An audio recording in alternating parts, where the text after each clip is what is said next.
Hi guys, welcome back to the Homespun Annie channel. So I am someone who loves all things pumpkin once October arrives, and so in this video I am going to share with you my recipe for pumpkin cream cheese coffee cake. And this coffee cake has a layer of sweet cream cheese filling in the center, and then also a lovely crumb topping on the top. And I will have the full recipe for the coffee cake, the cream cheese filling, and the streusel topping linked below to my blog so that you can get all three of those recipes. But here I'm starting out by making the cream cheese filling. And I ended up doubling the filling, and I realized I didn't need to. So what you're going to be seeing me make here is double what my recipe on my blog is going to tell you to do. So I definitely did not need a double recipe.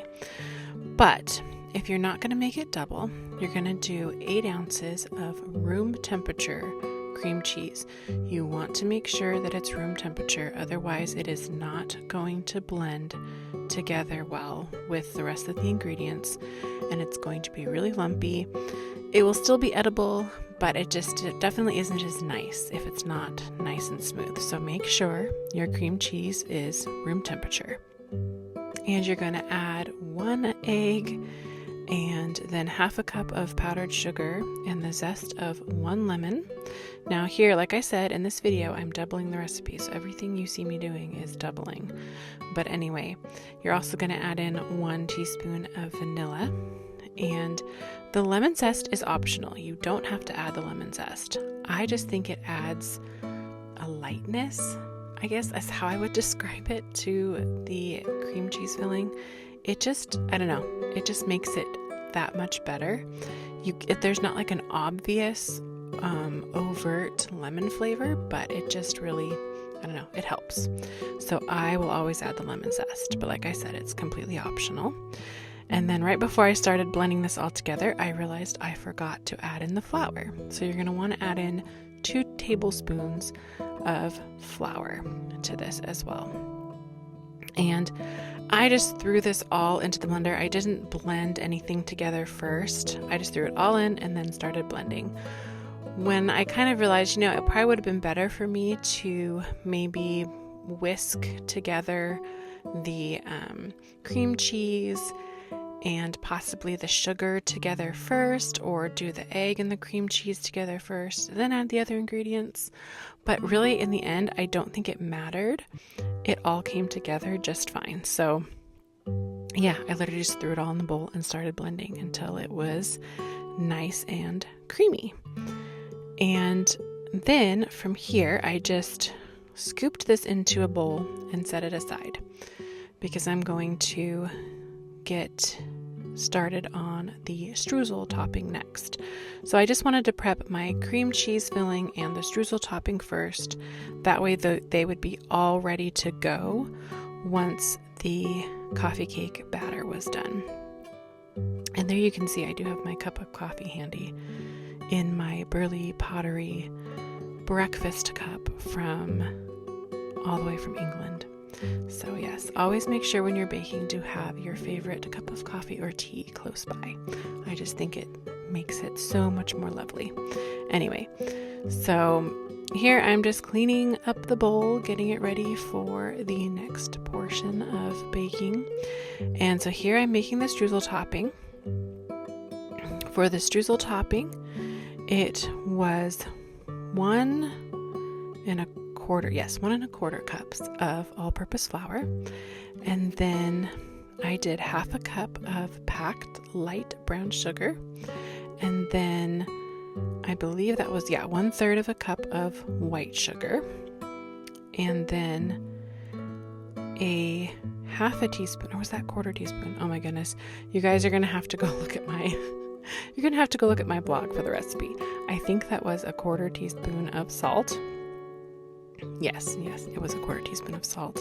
Sorry, you guys. And then I added in 2 teaspoons of cinnamon. I started with 1, And then I did give it a little taste, and I realized you couldn't really taste it, and I wanted this to have a cinnamon flavor. You can also leave out the cinnamon. It is completely optional. Just like the lemon zest. You don't have to use the cinnamon in this streusel topping, but because I'm making a pumpkin coffee cake, I really wanted to just continue with the, those warm spices. So I might, if I was going to use this crumb topping on top of, say, blueberry muffins or a blueberry coffee cake, I might leave the cinnamon out. So then I added in 6 tablespoons of unsalted melted butter.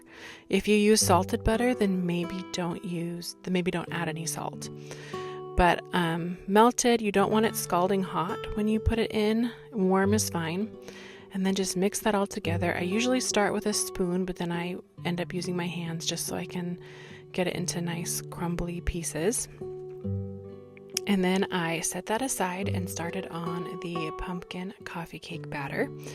And so I started with 2 cups of all-purpose flour, and then 2.5 teaspoons of baking powder. And then I am going to get my spices ready. And so the spices I'm going to use in this are cinnamon, allspice, cloves, and nutmeg. I do not like ginger. I know a lot of people would add ginger to this. I'm not a fan of ginger, and so I never put it in recipes that call for it. So you can maybe add a half a teaspoon of ginger to this if you want to, but in my recipe I do not have ginger. So I did 2 teaspoons of cinnamon, ground cinnamon, and then I added in a 1/4 teaspoon of ground allspice and a 1/4 teaspoon of ground cloves. And this was my first little smell of these spices for the year, and I love that smell. It just smells like the holidays. It's lovely. And I actually love to grate fresh nutmeg. I don't buy the pre-ground because I have found that I absolutely love the fresh ground the best. And so I have my little microplane grater and a little jar of whole nutmeg. You can find it in the spice section, usually at the grocery store. And it's so easy just to always have freshly grated nutmeg. And then to this, I added in 1 teaspoon of salt. And then I just whisked this all together until it was nice and blended. And then I started working on the wet ingredients. And so, of course, pumpkin is called for. And unfortunately, I only had a big can of pumpkin, and you only need 1 cup of pumpkin for this recipe. So I took the rest of the pumpkin out of the can, the pumpkin I didn't use, and just put it in a Ziploc bag and stuck it in the freezer. So definitely don't want to waste your pumpkin. So you only need a smaller can of pumpkin for this recipe. So you're going to do 1 cup of pumpkin puree. And then to this, you are going to add in 3/4 of a cup of light brown sugar that has been packed. And this part of the recipe actually does not call for any white sugar. You're only going to use brown sugar in this recipe. And then you're going to use 1 egg. And then, of course, you want to add some vanilla. So I usually just do 1 teaspoon of vanilla. And you're also going to add in 1/4 of a cup of avocado oil. I like to use avocado oil. You can use any kind of vegetable oil, but I prefer avocado oil. And then you're going to add in 1/2 cup of whole fat yogurt. Don't get non-fat. Use the whole fat. We're making a cake here, guys. So just enjoy yourself and get the whole fat. So whole fat yogurt, and then you're going to throw this onto the mixer and get that blending together. And then once this is all blended, you're going to want to gradually add in the dry mixture. So get that going, and then grab your dry mixture, and I usually use one of the little measuring cups to gradually add it into the wet mixture. And of course, occasionally you're going to want to scrape down the sides of the bowl just to make sure it's all getting incorporated really well. And one thing I didn't show in this video was prepping my cake pan beforehand. So you're going to want to use either a 10-inch round cake pan or an 8 by 8 inch square cake pan, and make sure that you grease them really well. And I put a parchment round in the bottom of the cake pan because I thought I was going to try and remove the cake in its entirety, and then afterwards I just decided not to. So you don't have to put the parchment round in unless, if you're really wanting to actually take the whole cake out of the pan. So anyway, not necessary to do the parchment round, but I have a parchment round in there. So here I am taking half of the pumpkin batter and putting that into the pan. So just starting out with half, and I will get that all spread around evenly in the bottom of the pan. And then once that is done, I am going to add in the cream cheese filling layer. And as I said, I had doubled the recipe in this video, so I had a ton, and I ended up saving it, and I will come up with, something fun to do with it. So I would say that you're going to use, maybe about 2 cups of cream cheese filling, maybe a little more. I think, just a regular recipe would be about 2 cups of filling. So you're gonna want to get that in on top of your pumpkin batter and carefully spread it out. And then, of course, after you do this, you're going to want to add the rest of your pumpkin batter to the top. I did find that last layer of pumpkin batter to be a little hard to spread out over the cream cheese. And so I ended up doing a swirl, which you don't have to, but that's just what I did because I couldn't get this last bit of pumpkin mixture all the way out to the edges. And so I thought, hey, I'm going to try and swirl it and see what happens. And so I took just a butter knife and swirled the batter and the cream cheese together, and you'll see me doing that here in a second. But yeah, here you can see it just was a little bit harder to get the that pumpkin batter all the way out to the edge. I tried, I did my best, I worked with it. But yeah, it just wasn't going to. It was like the cream cheese was going to start to come through the top. I don't know. Anyway, so I improvised and decided to give it a little swirl. And here you can see me doing that. And so you just kind of run the knife around. And so I just did this a couple times. And you're going to cover this with streusel topping anyway, so it really doesn't matter what the top of the coffee cake looks like because it's going to get covered up.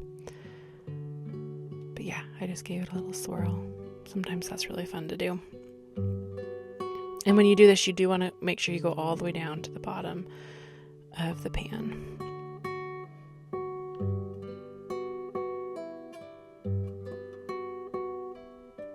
And then from here, I started adding the streusel topping. And I even had extra streusel topping. So this recipe made about 3 or 4 cups of streusel topping. I think I used about 2 cups on this, and so I had quite a bit left over, and so I just put it in a Ziploc bag, and like with the cream cheese filling, I will come up with something fun to do with those.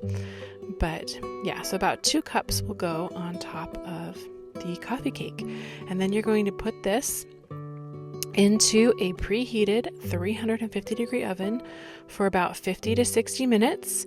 And when a skewer or toothpick comes out fairly clean, it can still have some kind of sticky crumbs on it, then you know it's done.